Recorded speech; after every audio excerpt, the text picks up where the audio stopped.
తపస్వి audio స్టోరీస్కి స్వాగతం. శిలగా మారిన శిల్పము ధారావాహిక జరిగిన కథ. రాజా తన కూతురు పెళ్లి తాను ప్రేమించిన రాహుల్తో చేస్తాడు. కూతురు అల్లుడు ఇద్దరూ అమెరికా వెళ్ళిపోతారు. మరోవైపు ఒంట్లో నలతగా ఉండి ఆఫీస్కి లీవ్ పెట్టి ఇంటికొచ్చిన అహల్యకి రాజా కాల్ చేయడంతో చిరాగ్గానే అతనితో మాట్లాడుతుంది. ఇక వినండి 17వ భాగం.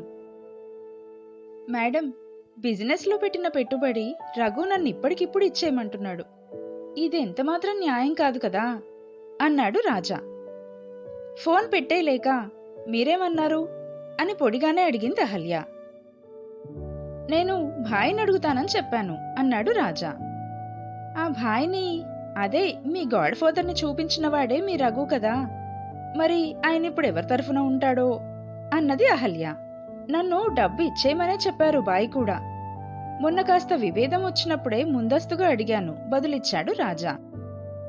అంతేలే, ఆ ఇంటి పాటే పాడతాడుగా, అందులో సందేహమేముంది పుల్ల విరుపుగా అంది అహల్య. అలా అనకండి మేడం, బాయ్ నాకు చాలా మేలు చేశారు. నా కూతురు అల్లుడి ప్రాణాలు కాపాడారు అన్నాడు రాజా. ఎక్కడో ఉన్న వాళ్ళ ప్రాణాలు ఈయన కాపాడడం ఏంటి అనుకుంటూ ఎలా అని అడిగింది అహల్య.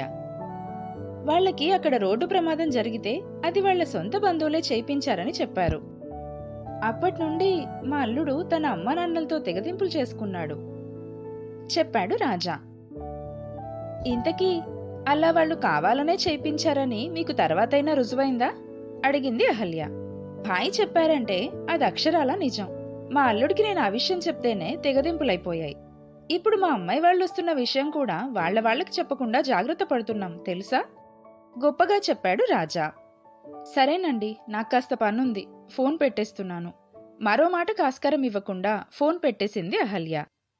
మంచం మీద ఎంతసేపు దొర్లినా నిద్ర పట్టడం లేదు అహల్యకి. రాజా అన్న మాటలే పదే పదే గుర్తొస్తున్నాయి.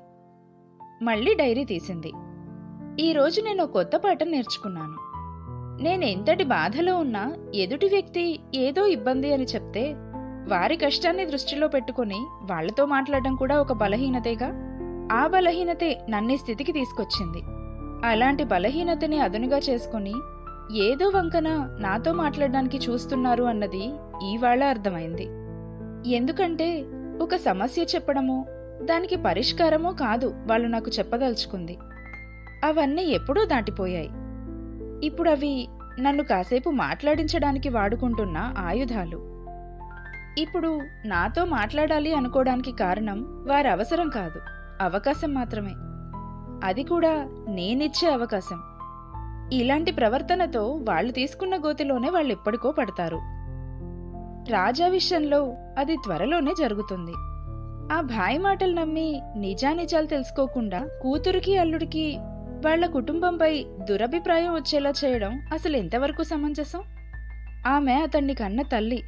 అలా చంపాలనుకుంటే పెళ్లే కానివ్వకుండా అడ్డుపెట్టి ఉండేది, కాని ఇలా చేస్తుందా అన్న కనీస ఆలోచన కూడా లేకుండా ఒక వ్యక్తి చెప్పారని ఇంతటి మూర్ఖపు నమ్మకమా? ఏది ఏమైనా 50లోకి పడ్డాక కూడా రోజుకో కొత్త పాఠం నేర్చుకోవాల్సి రావడం దురదృష్టం అనిపిస్తున్నా, ఎక్కడో ఇది నాకు జరుగుతున్న మేలే అని కూడా అనిపిస్తోంది. లోకం పోకడలు పుడకల్లోకెళ్లే వరకు నేర్చుకుంటూనే ఉండాలేమో అని తను రాయదలుచుకుంది రాసుకుంది. ఫోన్ మోగడంతో హలో అంది అహల్య. ఏం చేస్తున్నావు అడిగాడు గౌతమ్. ఏం లేదు, తలనొప్పిగా ఉంటే పడుకున్నాను బదులిచ్చింది అహల్య. అయ్యో, తలనొప్పా? ఏమైంది? డాక్టర్కి చూపించావా కంగారుగా అడిగాడు గౌతమ్. లేదు, ఆఫీస్లోనే ఉన్న హెల్త్ సెంటర్కి వెళ్ళాను, తగ్గిపోతుందిలేండి. మీ ఆఫీస్ పని బాగానే జరుగుతోందా అడిగింది అహల్య. ఏమీ బాగోలేదు, ఎవ్వడూ పనిచేయడు, చేసేవాడికేమో మర్యాద లేదు. మన ఇళ్లెలాగో ఆఫీసులు అలాగే, అందరూ వెధవలే. ఆ నా కొడుకు అస్సలు పనిచేయడమే లేదు. మొన్న చాలా మంచివాడు అని పొగిడిన మేనేజర్ని ఈరోజు తిడుతూ మాట్లాడుతున్నాడు గౌతమ్. అలాగే ఉంటున్నాయి ఆఫీసుల్లో అంటున్న అహల్య మాటల్ని కొట్టేస్తూ, నీకసలు నేను మాట్లాడితే వినడానికే ప్రాబ్లమా? ఇలాగే మీ ఆఫీసులోనూ ఉందా? ఎక్కడా ఇలా ఇంత ఘోరంగా అయితే లేదు.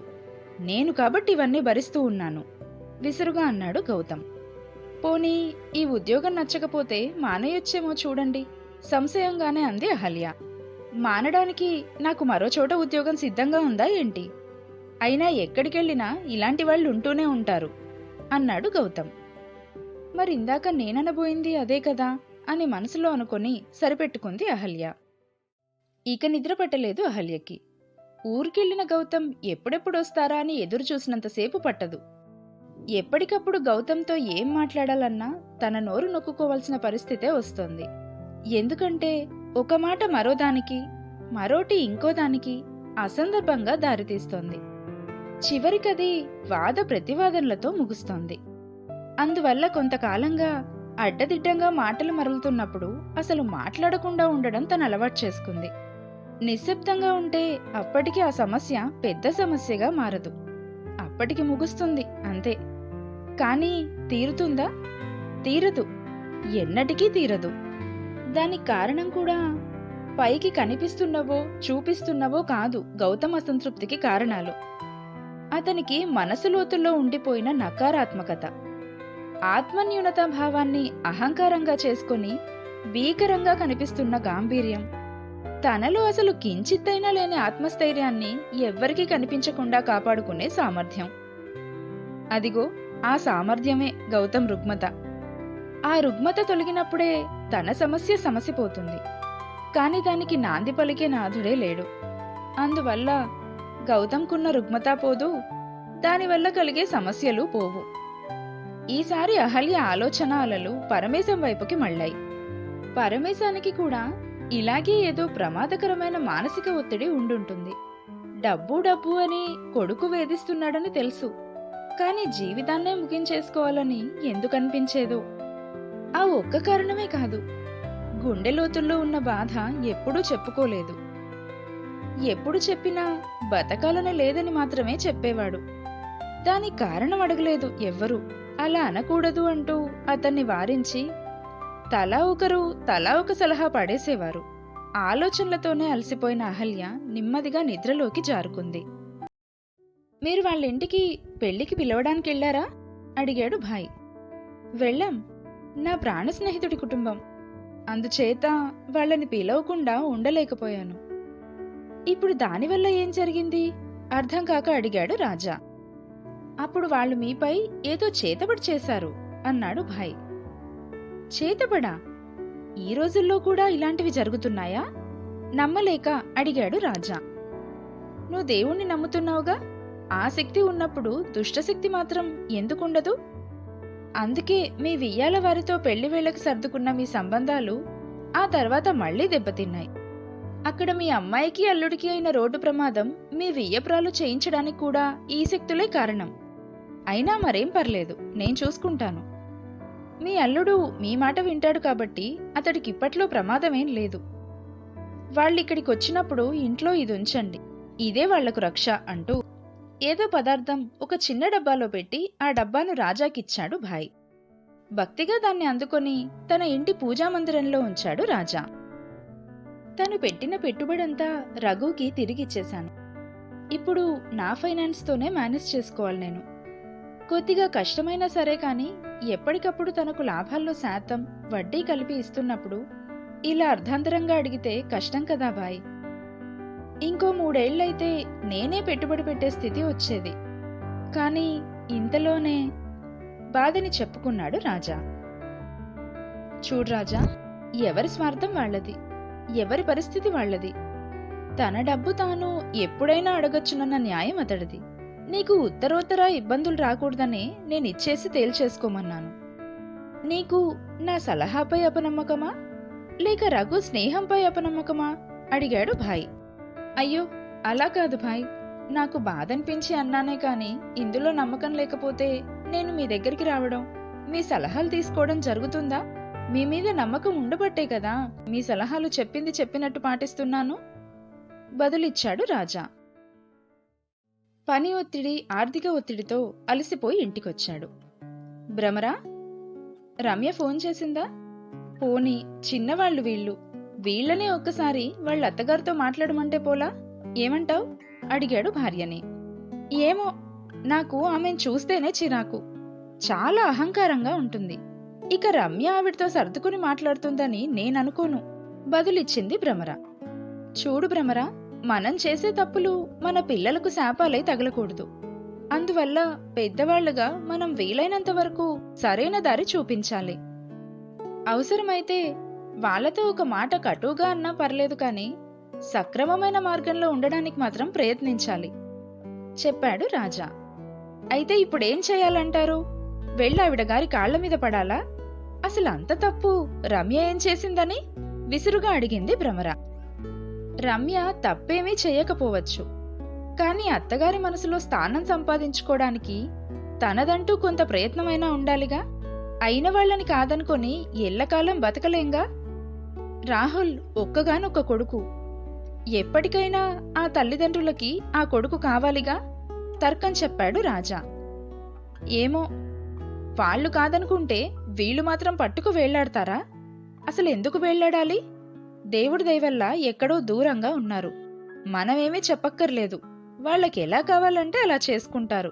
అల్లుడు మనతో చక్కగా ఉంటున్నాడు, అదే చాలు మనకి తేల్చేసింది భ్రమర.